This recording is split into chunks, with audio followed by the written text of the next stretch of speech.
भारत ने आतंकवाद के खिलाफ जीरो टॉलरेंस की नीति अपनाते हुए पाकिस्तान को मुंह तोड़ जवाब देने का संकल्प लिया है। आतंकवादियों के खिलाफ भारतीय सेना की कार्रवाई से तिलमिलाए पड़ोसी देश पाकिस्तान ने खुद को पीड़ित बताने के लिए दुष्प्रचार का सहारा लिया है।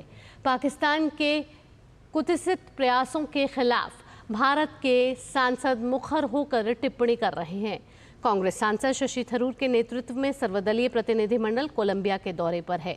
बोगोटा में मीडिया को संबोधित करते हुए शशि थरूर ने पाकिस्तान में प्रतिबंधित सूची में शामिल आतंकवादी के अंतिम संस्कार में पाकिस्तान के वर्दीधारी वरिष्ठ सैन्य और पुलिसकर्मी शामिल होने की तस्वीर दिखाते हुए कहा कि आतंकवादियों और आतंकवादियों को सुरक्षित पनाहगाह देने के वालों के बीच मिलीभगत की सीमा को दर्शाती है।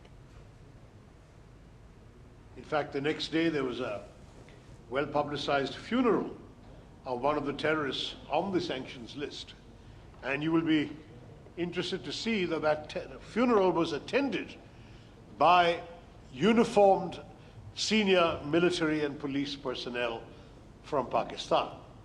That is the extent of complicity that we are seeing between the terrorists who perpetrate crimes of this nature and those who finance, guide, train, arm and equip them, and to provide them safe haven to continue their training and their other awful deeds. Shiv Sena सांसद मिलिंद देवड़ा ने कहा कि Colombia ने guerrilla युद्ध का सामना किया है, लेकिन भारत जिस आतंकवाद का सामना कर रहा है वह पूरी तरह से पाकिस्तान द्वारा प्रायोजित है।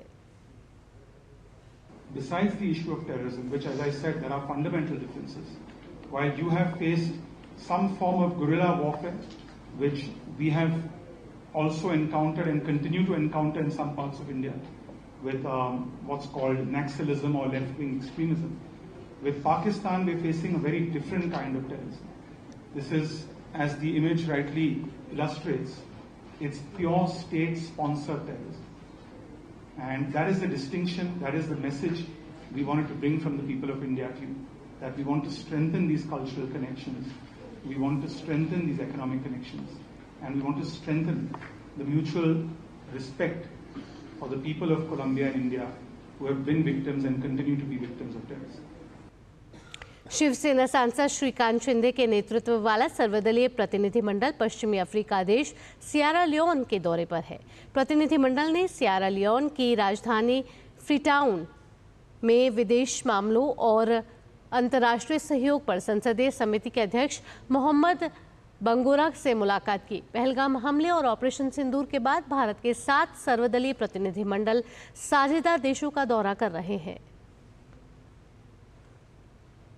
डीएम के सांसद कनिमोई के नेतृत्व में सर्वदलीय प्रतिनिधिमंडल उत्तरी यूरोप स्थित बाल्टिक देश लातविया पहुंचा। लातविया की राजधानी रीगा पहुंचने पर वहां भारत की राजदूत नम्रता कुमार ने प्रतिनिधिमंडल का स्वागत किया। राजदूत नम्रता कुमार ने कहा कि प्रतिनिधिमंडल आतंकवाद के खिलाफ भारत के रुख को रखेगा। They are here specially for a very specific objective to stress our position on terrorism, of zero tolerance for terrorism and our continuous fight against terrorism. India and Latvia share very strong and friendly relations.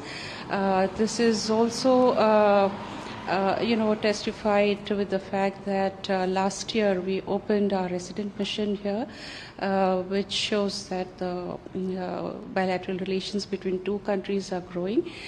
This is the first high-level visit after the opening of resident mission in Latvia.